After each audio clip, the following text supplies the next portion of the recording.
اللهم صل وسلم على سيدنا محمد وعلى آل سيدنا محمد. Assalamualaikum warahmatullahi wabarakatuh. Alhamdulillahi rabbil alamin. Assalatu wassalamu ala asrafil anbiya'i wal mursalin sayyidina wa maulana Muhammadin wa ala alihi wa sahbihi wa barik wa sallim ajma'in. Amma ba'du. Para pecinta ikhwan sempit yang dimuliakan oleh Allah Subhanahu wa taala.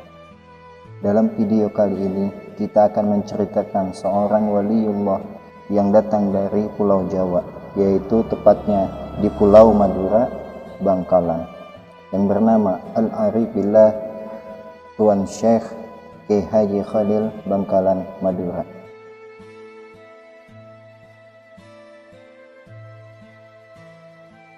Kiai Haji Khalil Bangkalan Madura dilahirkan pada hari Selasa tanggal 11 Jumadil Akhir 1235 Hijriah atau 27 Januari 1820 Masehi, dan beliau wafat pada tahun 1925 di Marrajasyah, Bangkalan. Abdul Latif, seorang kiai di Kampung Senenan, Desa Kemayoran, Kecamatan Bangkalan, Kabupaten Bangkalan, ujung barat Pulau Madura, Jawa Timur, merasakan kegembiraan yang teramat sangat karena hari itu dari rahim istrinya lahir seorang anak laki-laki yang sehat yang diberinya nama Muhammad Khalil, yang kelak akan terkenal dengan nama Mbah Khalil. Kiai Haji Abdul Latif sangat berharap agar anaknya di kemudian hari menjadi pemimpin umat sebagaimana nenek moyangnya, sesuai mengazani telinga kanan dan mengiqamati telinga kiri sang bayi. Kiai Haji Abdul Latif memohon kepada Allah agar dia mengabulkan permohonannya. Mbah Khalil kecil berasal dari keluarga ulama. Ayahnya Kiai Haji Abdul Latif mempunyai pertalian darah dengan Sunan Gunung Jati. Ayah Abdul Latif adalah Kiai Hamim, anak dari Kiai Abdul Karim, yang disebut terakhir ini adalah anak dari Kiai Muharram bin Kiai Ashraf Karamah bin Kiai Abdullah bin Sayyid Sulaiman. Sayyid Sulaiman adalah cucu Sunan Gunung Jati. Maka tak salah kalau Kiai Haji Abdul Latif mendambakan anaknya kelak bisa mengikuti jejak Sunan Gunung Jati, karena memang dia masih terhitung keturunannya. Oleh ayahnya, ia dididik dengan sangat ketat. Mbah Khalil kecil memang menunjukkan bakat yang istimewa.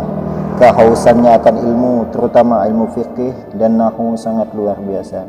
Bahkan ia sudah hafal dengan baik nazam Alfiyah Ibnu Malik 1000 bait ilmu nahwu sejak usianya masih muda. Untuk memenuhi harapan dan juga kehausannya mengenai ilmu fikih dan ilmu yang lainnya, maka orang tua Mbah Khalil kecil mengirimnya ke berbagai pesantren untuk menimba ilmu.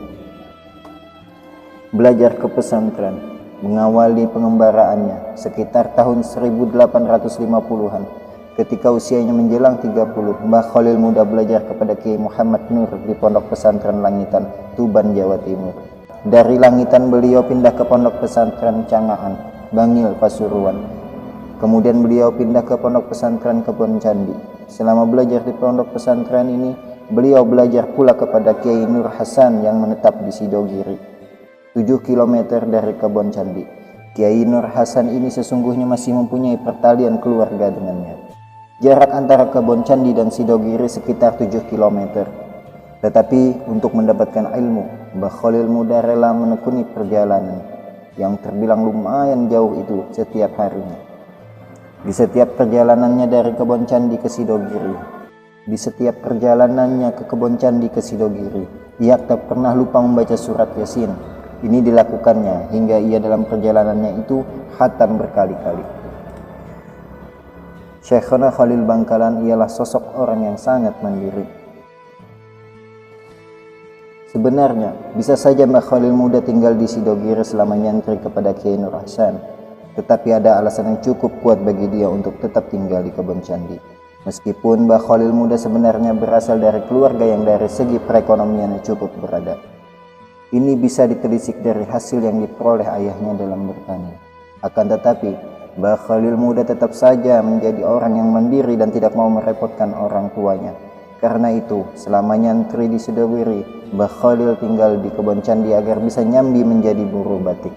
Dari hasil menjadi buruh batik itulah dia memenuhi kebutuhannya sehari-hari. Sewaktu menjadi santri, Mbah Khalil telah menghafal beberapa matan seperti matan Alfiyah Ibnu Malik. Di samping itu beliau juga seorang hafiz Al-Quran. Beliau mampu membaca Al-Quran dengan qiraat syaba'ah atau qiraat yang 7 dalam metode membaca Al-Quran. Beliau akhirnya melanjutkan pendidikan ke Mekah. Kemandirian Mbah Khalil muda juga nampak ketika ia berkeinginan untuk menimba ilmu ke Mekah. Karena pada masa itu, belajar ke Mekah merupakan cita-cita semua santri. Dan untuk mewujudkan impiannya kali ini, lagi-lagi Mbah Khalil muda tidak menyatakan niatnya kepada orang tuanya, apalagi meminta ongkos kepada kedua orang tuanya. Kemudian, setelah Mbah Khalil memutar otak untuk mencari jalan keluarnya, akhirnya ia memutuskan untuk pergi ke sebuah pesantren di Banyuwangi. Karena pengasuh pesantren itu terkenal mempunyai kebun kelapa yang cukup luas, dan selama nyantri di Banyuwangi ini, Mbah Khalil nyambi menjadi buruh pemetik kelapa pada gurunya. Untuk setiap pohonnya, dia mendapat upah 2,5 sen. Uang yang diperolehnya tersebut dia tabung, sedangkan untuk makan, Mbah Khalil menyiasatinya dengan mengisi bak mandi, mencuci, dan melakukan pekerjaan rumah lainnya, serta menjadi juru masak teman-temannya. Dari situlah Mbah Khalil bisa makan gratis. Akhirnya, pada tahun 1859 Masehi, saat usianya mencapai 24 tahun, Mbah Khalil memutuskan untuk pergi ke Mekah. Tetapi sebelum berangkat, Mbah Khalil menikah dahulu dengan Nyai Asyik, anak perempuan Lodra Putih. Setelah menikah, berangkatlah dia ke Mekah, dan memang benar untuk ongkos pelayarannya bisa tertutupi dari hasil tabungannya selama menyantri di Banyuwangi. Sedangkan untuk makan selama pelayaran, konon Mbah Khalil berpuasa. Hal tersebut dilakukan Mbah Khalil bukan dalam rangka menghemat uang, akan tetapi untuk lebih mendekatkan diri kepada Allah agar perjalanannya selamat. Pada tahun 1276 Hijriah atau bertepatan dengan 1859 Masehi, Mbah Khalil belajar di Mekah. Di Mekah Mbah Khalil belajar dengan Syekh Nawawi Al-Bantani. Di antara gurunya di Mekah ialah Syekh Utsman bin Hasan Ad-Dimyati, Syekh Ahmad bin Zaini Dahlan, Syekh Mustafa bin Muhammad Al-Afif Al-Makki, Syekh Abdul Hamid bin Mahmud Asy-Syarwani, dan beberapa sanad hadis yang musalsal diterima dari Syekh Nawawi Al-Bantani dan Abdul Ghani bin Subuh bin Ismail Al-Bimawi atau dari Bima Sumbawa. Sebagaimana pemuda Jawa, sebutan yang diagungkan orang Arab waktu itu menyambut orang Indonesia pada umumnya. Mbah Khalil belajar pada para syekh dari berbagai mazhab yang mengajar di Masjid Al-Haram. Namun kecenderungannya untuk mengikuti mazhab Syafi'i tidak dapat disembunyikan. Karena itu tak heran kalau kemudian dia lebih banyak mengaji kepada para syekh yang bermazhab Syafi'i. Konon, selama di Mekah Mbah Khalil lebih banyak makan kulit buah semangka ketimbang makanan lain yang lebih layak. Realitas ini bagi teman-temannya cukup mengherankan. Teman seangkatan Mbah Khalil antara lain Syekh Nawawi Al-Bantani, Syekh Ahmad Khatib Al-Minangkabawi, dan Syekh Muhammad Yasin Al-Fadani. Mereka semua tak habis pikir dengan kebiasaan dan sikap keprihatinan temannya itu. Kebiasaan memakan kulit buah semangka kemungkinan besar dipengaruhi ajaran merawat atau vegetarian dari Al-Ghazali, salah seorang ulama yang dikagumi dan menjadi panutannya. Mbah Khalil waktu belajar di Mekah seangkatan dengan Kiai Haji Hashim Asy'ari, Kiai Haji Wahab Hasbullah, dan Kiai Haji Muhammad Dahlan. Namun ulama-ulama dahulu punya kebiasaan memanggil guru sesama rekannya, dan Mbah Khalil yang dituakan dan dimuliakan di antara mereka. Sewaktu berada di Mekah untuk mencukupi kebutuhan sehari-hari, Mbah Khalil bekerja mengambil upah sebagai penyalin kitab-kitab yang diperlukan oleh para pelajar. Diriwayatkan bahwa pada waktu itulah timbul ilham antara mereka bertiga, yaitu Syekh Nawawi Al-Bantani, Mbah Khalil, dan Syekh Saleh Al-Samarani, menyusun kaidah penulisan huruf pegon. Huruf pegon ialah tulisan Arab yang digunakan untuk tulisan dalam bahasa Jawa. Madura, dan Sunda. Huruf pegon tidak ubahnya tulisan Melayu Jawi yang digunakan untuk penulisan bahasa Melayu. Mbah Khalil cukup lama belajar di beberapa pondok pesantren di Jawa dan Mekah. Maka sewaktu pulang dari Mekah, beliau terkenal sebagai ahli fakar, nahu, fikih, tarekat, dan ilmu-ilmu lainnya. Untuk mengembangkan pengetahuan keislaman yang telah diperolehnya, Mbah Khalil selanjutnya mendirikan pondok pesantren di desa Cangkebuan, sekitar 1 km arah barat laut dari desa kelahirannya. Kembalinya Syekhona Khalil Bangkalan ke tanah air. Sepulangnya dari tanah Arab, tak ada catatan resmi mengenai tahun kepulangannya. Mbah Khalil dikenal sebagai seorang ahli fikih dan tarekat. Bahkan pada akhirnya dia pun dikenal sebagai salah seorang kiai yang dapat memadukan kedua hal itu dengan serasi. Dia juga dikenal sebagai Al-Hafiz, yaitu menghafal Al-Quran 30 juz. Hingga akhirnya Mbah Khalil dapat mendirikan sebuah pesantren di daerah Cangkebuan, sekitar 1 km barat laut dari desa kelahirannya. Dari hari ke hari, banyak santri yang berdatangan dari desa-desa sekitarnya. Namun setelah putrinya Siti Khatimah dinikahkan dengan keponakannya sendiri, yaitu Kiai Haji Muntaha, pesantren di desa Cangkebuan itu kemudian diserahkan kepada menantunya. Mbah Khalil sendiri mendirikan pesantren lagi di daerah Kademangan, hampir di pusat kota, sekitar 200 meter sebelah barat alun-alun kota Kabupaten Bangkalan. Letak pesantren yang baru itu hanya selang 1 km dari pesantren lama dan desa kelahirannya. Di tempat yang baru ini, Mbah Khalil juga cepat memperoleh santri lagi, bukan saja dari daerah sekitar, tetapi juga dari tanah seberang Pulau Jawa. Santri pertama yang datang dari Jawa tercatat bernama Hashim Asy'ari dari Jombang. Di sisi lain, Mbah Khalil di samping dikenal sebagai ahli fikih dan ilmu alat, ia juga dikenal sebagai orang yang waskita waruk saturuneng winarah, tahu sebelum terjadi atau dinamakan kasyaf tentang keadaan sesuatu yang belum terjadi. Malahan dalam hal yang terakhir ini nama Mbah Khalil lebih dikenal. Kaum muslimin pecinta ikhwan sampit yang dirahmati oleh Allah Subhanahu wa taala. Ini adalah beberapa karamah Mbah Khalil, ulama besar yang digelar oleh para kiai sebagai syekhona, yakni guru kami, karena kebanyakan kiai-kiai dan penggagas pondok pesantren di Jawa dan Madura pernah belajar dan nyantri dengan beliau. Pribadi yang dimaksudkan ialah Mbah Khalil. Tentunya dari sosok seorang ulama besar seperti Mbah Khalil mempunyai karomah. Istilah karomah berasal dari bahasa Arab, secara bahasa berarti mulia.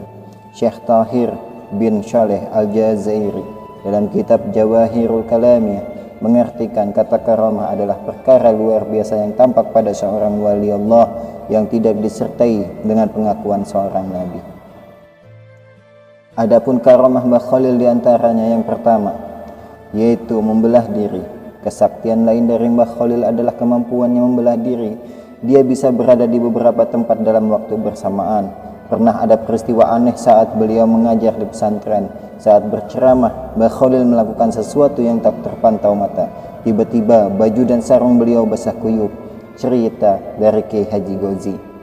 Para santri heran, sedangkan beliau sendiri cuek, tak mau menceritakan apa-apa, langsung loyor masuk rumah ganti baju.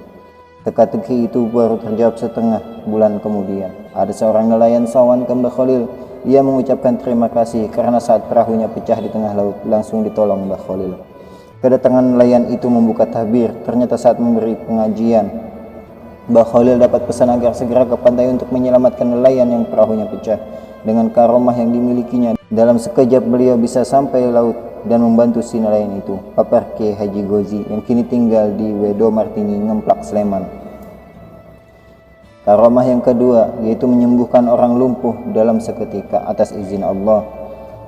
Dalam buku yang berjudul Tindak Lampah Romo Yai Syekh Ahmad Zauhari Umar menerangkan bahwa Mbah Khalil Bangkalan termasuk salah satu guru Romo Yai Syekh Ahmad Zauhari Umar yang mempunyai karomah luar biasa. Diceritakan oleh penulis buku tersebut sebagai berikut. Suatu hari ada seorang keturunan Cina sakit lumpuh, padahal ia sudah dibawa ke Jakarta, tepatnya di Betawi. Namun belum juga sembuh. Lalu ia mendengar bahwa di Madura ada orang sakti yang bisa menyembuhkan penyakit.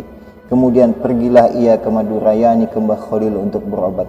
Ia dibawa dengan menggunakan tandu oleh 4 orang. tak ketinggalan pula anak dan istrinya ikut mengantar. Di tengah perjalanan ia bertemu dengan orang Madura yang dibopong karena sakit kakinya ke robohan pohon. Lalu mereka sepakat pergi bersama-sama berobat ke Mbah Khalil. Orang Madura berjalan di depan sebagai penunjuk jalan. Kira-kira jarak kurang dari 20 meter dari rumah Mbah Khalil. Muncullah Mbah Khalil dalam rumahnya dengan membawa pedang seraya berkata, "Mana orang itu? Biar saya bacok sekalian." Melihat hal tersebut, kedua orang sakit tersebut ketakutan dan langsung lari tanpa ia sadari sedang sakit. Karena Mbah Khalil terus mencari dan membentak-bentak mereka, akhirnya tanpa disadari mereka sembuh. Setelah Mbah Khalil wafat, kedua orang tersebut sering ziarah ke makam beliau. Dan karamah yang ketiga, kisah pencuri timun tidak bisa duduk. Pada suatu hari, petani timun di daerah Bangkalan sering mengeluh. Setiap timun yang siap dipanen selalu kedahuluan dicuri maling. Begitu peristiwa itu terus menerus, akhirnya petani timun itu tidak sadar lagi. Setelah bermusyawarah, maka diputuskan untuk som ke Mbah Khalil. Sesampainya di rumah Mbah Khalil, sebagaimana biasanya kiai tersebut sedang mengajarkan kitab Nahwu. Kitab tersebut bernama Jurumiyah, suatu kitab bahasa Arab tingkat pemula. "Assalamualaikum Kiai," ucap salam para petani serentak. "Waalaikumsalam warahmatullahi wabarakatuh," jawab Mbah Khalil. Melihat banyaknya petani yang datang, Mbah Khalil bertanya, "Sampean ada keperluannya?"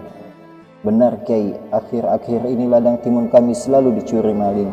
Kami mohon kepada Kiai penangkalnya," kata petani dengan nada memohon penuh harap. Ketika itu, kitab yang dikaji oleh Kiai kebetulan sampai pada kalimat "Qama Zaidun", yang artinya Zaid telah berdiri. Lalu serta-merta Mbah Khalil berbicara sambil menunjuk kepada huruf Qama Zaidun. "Ya, karena pengajian ini sampai Qama Zaidun, ya Qama Zaidun. Ini saja pakai sebagai penangkal," seru Kiai dengan tegas dan mantap. "Sudah Pak Kiai," ujar para petani dengan nada ragu dan tanda tanya. "Ya sudah," jawab Mbah Khalil menandaskan. Mereka puas mendapatkan penangkal dari Mbah Khalil. Para petani pulang ke rumah mereka masing-masing dengan keyakinan kemujaraban penangkal dari Mbah Khalil. Keesokan harinya, seperti biasanya petani ladang timun pergi lagi ke sawah masing-masing. Betapa terkejutnya mereka melihat pemandangan di hadapannya. Sejumlah pencuri timun berdiri terus-menerus tidak bisa duduk. Maka tak ayal lagi, semua maling timun yang selama ini merajalela diketahui dan dapat ditangkap. Akhirnya, penduduk berdatangan ingin melihat maling yang tidak bisa duduk itu. Semua upaya telah dilakukan, namun hasilnya sia-sia. Semua maling tetap berdiri dengan muka pucat pasi karena ditonton orang yang semakin lama semakin banyak. Para pecinta Ikhwanul Sampit yang dirahmati oleh Allah Subhanahu wa Ta'ala, satu-satunya jalan agar para maling itu bisa duduk, maka diputuskan wakil petani untuk sowan ke Mbah Khalil lagi. Tiba di kediaman Mbah Khalil, utusan itu diberi obat menangkal. Begitu obat itu disentuhkan ke badan maling yang sial itu, akhirnya dapat duduk seperti sedia kala. Dan para pencuri itu pun menyesal dan berjanji tidak akan mencuri lagi di ladang yang selama ini menjadi sasaran empuk pencurian. Maka sejak saat itu, petani timun di daerah Bangkalan menjadi aman dan makmur. Sebagai rasa terima kasih kepada Mbah Khalil, mereka menyerahkan hasil panennya yaitu timun ke pondok pesantren Badokar-Dokar. Sejak itu, berhari-hari para santri di pondok kebanjiran timun dan hampir-hampir di seluruh pojok-pojok pondok pesantren dipenuhi dengan timun. Para pecinta Ikhwanus Sampit yang dirahmati oleh Allah, mudah-mudahan dengan manakib kisah daripada Al-Alim Al-Alama Asy-Syaikh Al-Haji Muhammad Khalil bin Abdul Latif Basyaibani Al-Bangkalan, Madura, Jawa Timur, mudah-mudahan mendapatkan rahmat dari Allah Subhanahu wa Ta'ala dan menambahkan keimanan kita kepada para wali-wali Allah, kepada para anbiya Allah, kepada para utusan-utusan Allah, dan mudah-mudahan kita selalu diberi kesehatan dan dapat menyaksikan video selanjutnya. Assalamualaikum warahmatullahi wabarakatuh.